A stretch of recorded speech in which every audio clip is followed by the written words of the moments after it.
Aí, mariconas! Eu sou a Mariane Cordon Cáceres e você está em mais um vídeo aqui do canal Transtornada. E estamos em mais uma edição, mais um vídeo desse quadro maravilhoso e um pouquinho rebelante. Vamos hoje, depois de muito tempo, né, de que história é essa? E eu vou explicar já o porquê que eu trouxe um filme que teria que estar, logicamente, na lista transtornada. Mas é que, gente, esse filme marcou minha vida em tantos sentidos, de tantas formas, que assim, eu falei, cara, tem que ter um vídeo só falando sobre isso. Só que antes de contar melhor sobre o filme e explicar o que ele tem a ver com esse mês da visibilidade trans, porque, né, eu disse que tudo teria uma conexão nesse mês, né? Ou quase tudo. Mas esse filme especificamente tem, gente, enfim. Fui em um determinado dia no shopping tão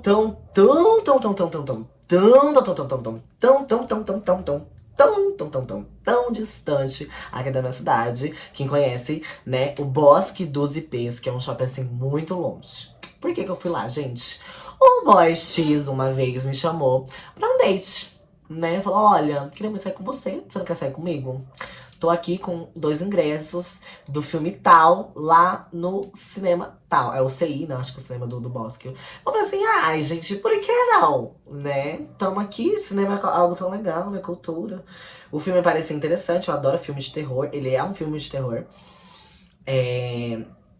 E assim, fui, sem esperança nenhuma. O bofe era ok, o papo era ok. O filme também parecia ok, né? Chegando lá, o bofe era milhões, né? O papo era milhões. Só que assim, a gente não conseguiu conversar. E não foi porque a gente tava se beijando ou fazendo qualquer coisa tipo de errada, não. Foi porque o filme realmente tava muito bom, gente. E esse filme, assim, é tudo. Eu tô falando do o terceiro andar, na rua Malassana 32. É um filme que ele não é americano, né? Ele é latino e eu amo filmes assim. Amo filmes nessa vibe. Ele foi filmado em Madrid, né?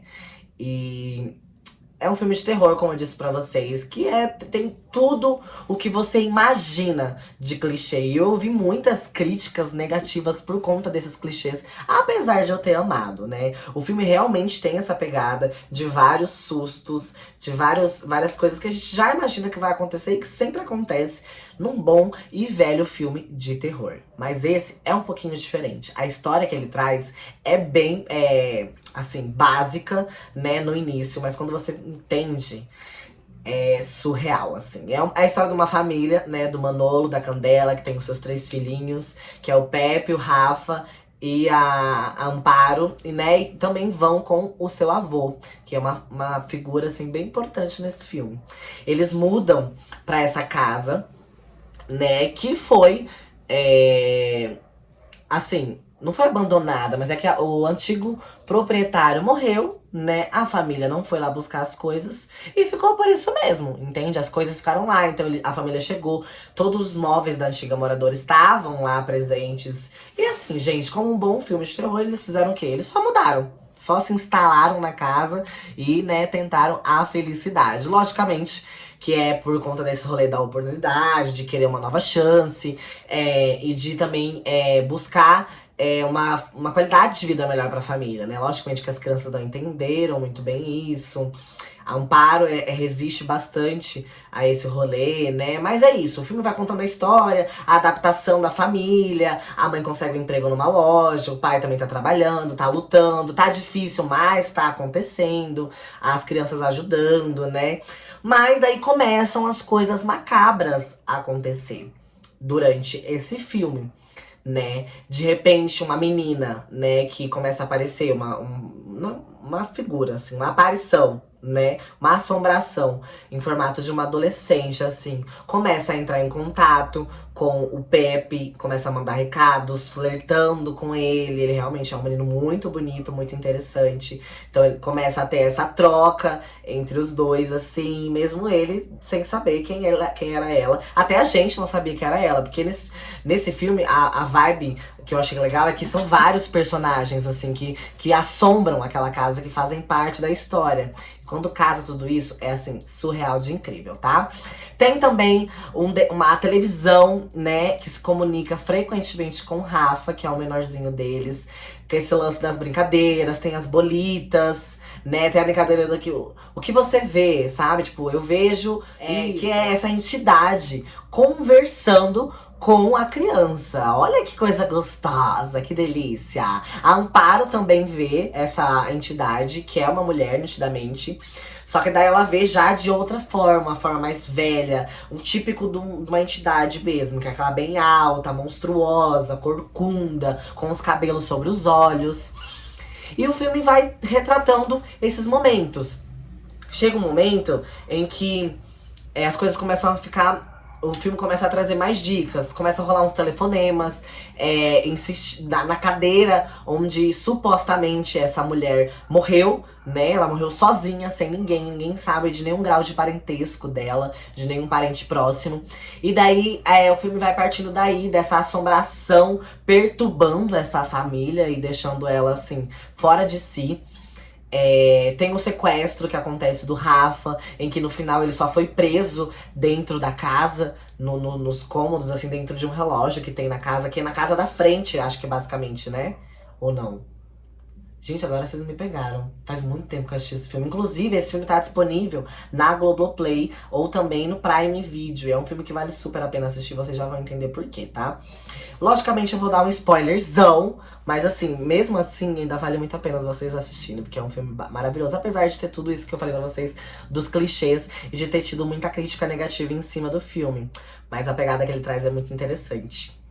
Acaba que a Amparo começa a querer investigar melhor a vida dessa mulher, começa a querer entender, porque as coisas estão realmente ficando pesadas, né? E daí ela começa a encontrar dicas, né? Começa a seguir a lista telefônica, que era só um número, era sempre para aquela pessoa que aquela mulher que faleceu, aquela entidade, no caso, ligava. Começa a vir indícios de que aquela entidade tá ali perturbando e ela sequestrou o Rafael. Eu até achei que ele ia morrer. Mas a entidade sequestrou porque ela queria um filho. E ela devolve o Rafael quando ela descobre que Amparo tá grávida. E daí começa ela, a entidade, querendo aquele feto da Amparo. Porque ela tem esse desejo de ser mãe e ela não conseguiu realizar. E vocês já vão entender o porquê também, tá? No fim, a Amparo encontra, né, o destino, né? A quem pertence o número de telefone ao qual aquela mulher tanto ligava. E daí ela começa a entender tudo o que acontece. E aí que o meu queixo começa a cair. Eu falei, gente, eu preciso trazer esse filme justamente nesse mês pra falar. Logicamente a gente vai também tratar sobre filmes e séries LGBTs no Lisa Transtornada. Mas eu até podia, né, inclusive trazer a história de uma outra pessoa, mas são tantas personalidades, assim, que eu não consegui decidir. E quando veio esse insight, eu falei, tem que ser esse filme, eu tenho que falar sobre ele. E é isso, gente, o filme retrata, basicamente, a frustração de uma mulher trans. No fim, a mulher daquela casa, do terceiro andar, da rua Malassana 32, ela era uma mulher trans. E ela viveu boa parte da vida dela trancada. Ela morreu sozinha, desgostosa da vida. Ela não conseguiu ter filhos, por, né, não ser... Não conseguir conceber um filho. Não ter útero, coisas que a gente sabe já, né? E o número ao qual ela ligava era uma irmã, acredito eu, pelo que eu me lembro.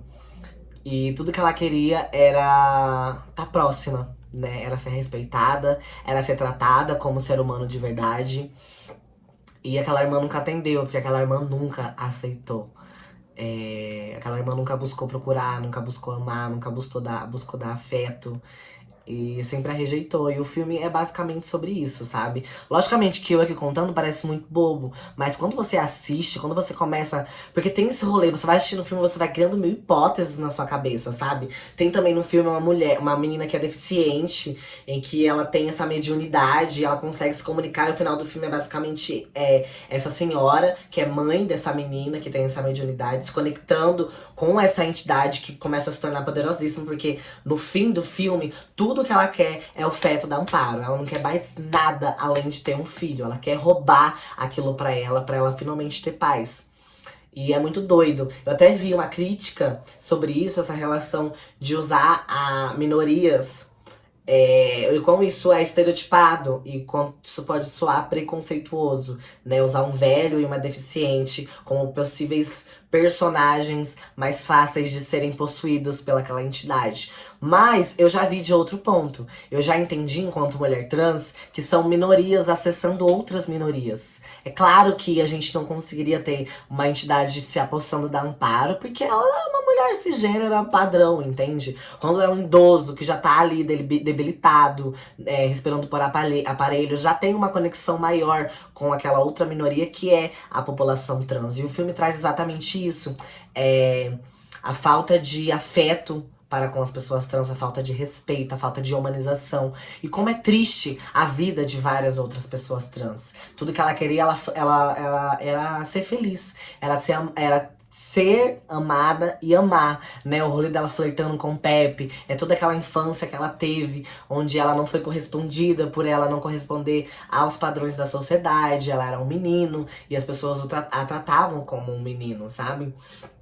O rolê dela ter roubado o Rafael também vem dessa parte, desse desejo de ser mãe, dessa vontade de ter esse papel dentro de uma família. E os telefonemas eram sempre pra irmã dela, pra buscar se despedir, sabe? Ou pelo menos pra saber como a irmã tava, pra não morrer como ela morreu, sozinha, sabe?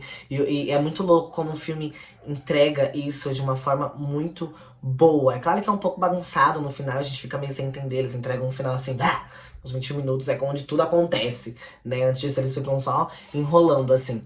E quando eu fui procurar, eu queria muito trazer esse filme, eu já tava decidida, por se tratar de uma história real. Fala isso no início do filme. Eu falei, caralho, existiu essa mulher, né? De verdade, mano. Ela ficava ligando pra irmã dela, e a irmã dela nunca aceitou.